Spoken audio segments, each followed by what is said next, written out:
Sebutkan beberapa syarat dari syarat-syarat taubat. Ya. Ya. Ada 3 syarat ya, agar taubat itu diterima oleh Allah Azza wa Jalla. Ya. Asyaratul awal, syarat yang pertama, ma'asyiral muslimin rahiman rahimakumullah, adalah an-nadam. An-nadam, menyesal. Menyesali perbuatan dosa itu. Ya. Wabillahi taufiq. Dan menyesali ini juga sangat terkait dengan ilmu. Ketika seorang mengerti betapa besarnya dosa itu, mengerti itu adalah dosa, maka penyesalannya akan semakin apa? Besar. Juga punya pengaruh dengan kejahilan seseorang. Ya. Bisa jadi seorang tidak menyesali karena tidak tahu itu adalah apa? Dosa. Atau penyesalannya sedikit karena dia tidak mengerti betul tentang dosa itu. Ya. Penyesalan yang pertama, an-nadam. Kemudian syarat yang kedua adalah al-azm, berazam untuk tidak mengulangi lagi. Baik. Berazam untuk tidak mengulangi. Walaupun sebelumnya sudah bertobat terjatuh lagi, bertobat lagi, terjatuh lagi, bertobat terjatuh lagi. Bagaimana dalam dia bertobat? Tetap dia bertobat dan berazam, bertekad tidak apa namanya? Mengulang. Bertekad. Ya. Jangan bertobat kemudian berniat untuk apa? Mengulangi lagi. Ya. Ya. Nah. Kemudian yang ketiga adalah meninggalkan dosa tadi. Ya. Ditinggalkan. Ya. Dia tinggalkan. Dia tinggalkan dosa tadi. Dia menyesali dosa tersebut, kemudian dia apa namanya? Berazam untuk tidak apa? Kembali. Ya.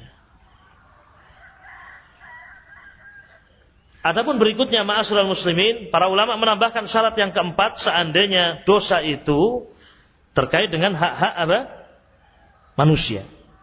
Hak-hak anak Adam. Dia mengambil harta yang dimiliki tetangganya, ya. Atau yang lainnya, hukuk, ada hak-hak adami yang diambil. Maka ditambahkan syarat yang keempat, yaitu dia kembalikan hak tersebut, atau dia meminta halal dari apa yang dia dulu telah apa namanya mengambilnya. Mengambil batas tanah orang. Taib. Mungkin ahli warisnya sudah tidak tahu sengketa tanah antara dia dengan tetangganya. Taib. Sehingga diambil, ya, apa namanya tanah saudaranya dengan zalim 1 jengkal.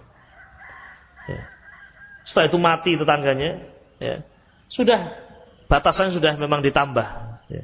Dia telah mengambil batasan apa namanya saudaranya.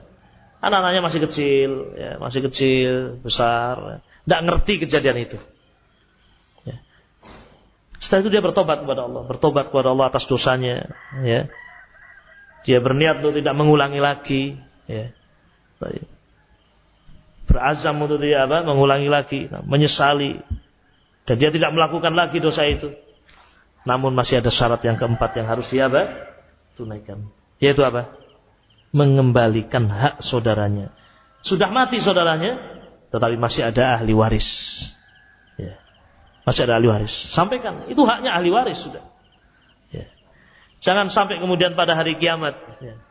Dan ini tidak pernah Allah biarkan, karena ada kisos nanti pada hari kiamat. Ya. Ada kisos pada hari kiamat. Sampai Nabi pernah bertanya kepada para sahabat, atadruna manil muflis? Tahukah kalian siapakah orang-orang yang bangkrut?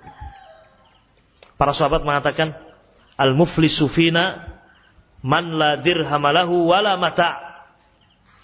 Orang yang bangkrut adalah orang yang tidak punya barang dan dinarnya juga habis. Uangnya habis, barang dagangannya juga tidak ada. Kata Nabi SAW, laisa dzalika, bukan itu yang saya maksud. Tetapi orang yang bangkrut adalah orang yang datang nanti pada hari kiamat, jaa yaumul qiyamah bis salati was siyami waz zakat. Dia datang pada hari kiamat dengan membawa pahala salat, pahala zakat, pahala puasa, pahala amalan-amalan yang demikian banyak. Tetapi ternyata di dunia, qad syatama hadza, mencela mencerca saudaranya, ya.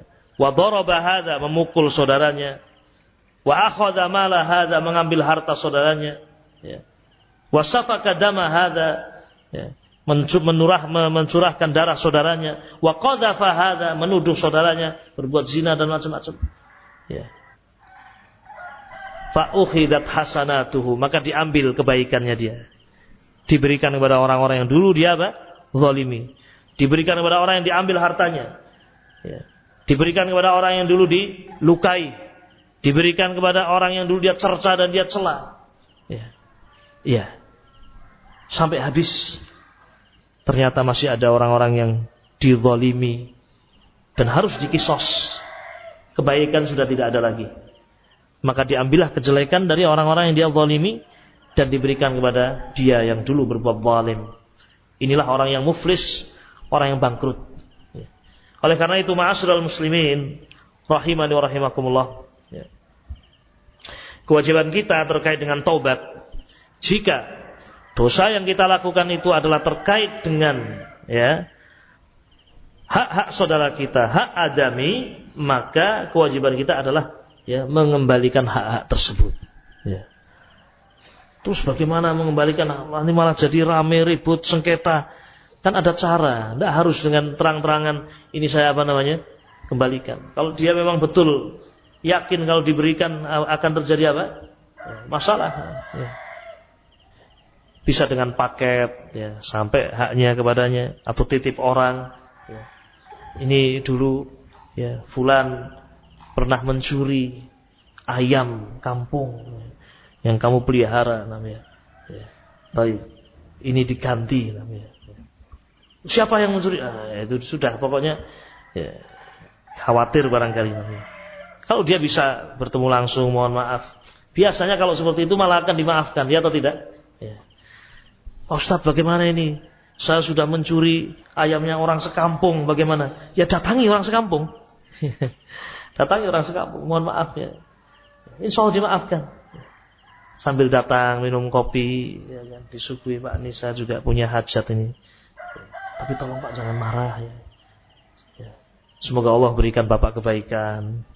Semoga Allah memberkahi Bapak. Semoga didoakan. Ada apa? Begini Pak, saya itu dulu yang nyolong jagonya Bapak. Mohon maaf Pak. Oh jadi kamu yang mencuri? Iya Pak. Ya. Kenapa baru bilang macam ini, rame kan? Ya itu Pak, saya takut nanti di akhirat bagaimana Pak kalau Bapak tidak maafkan saya. Sudah, ganti babon. Nah.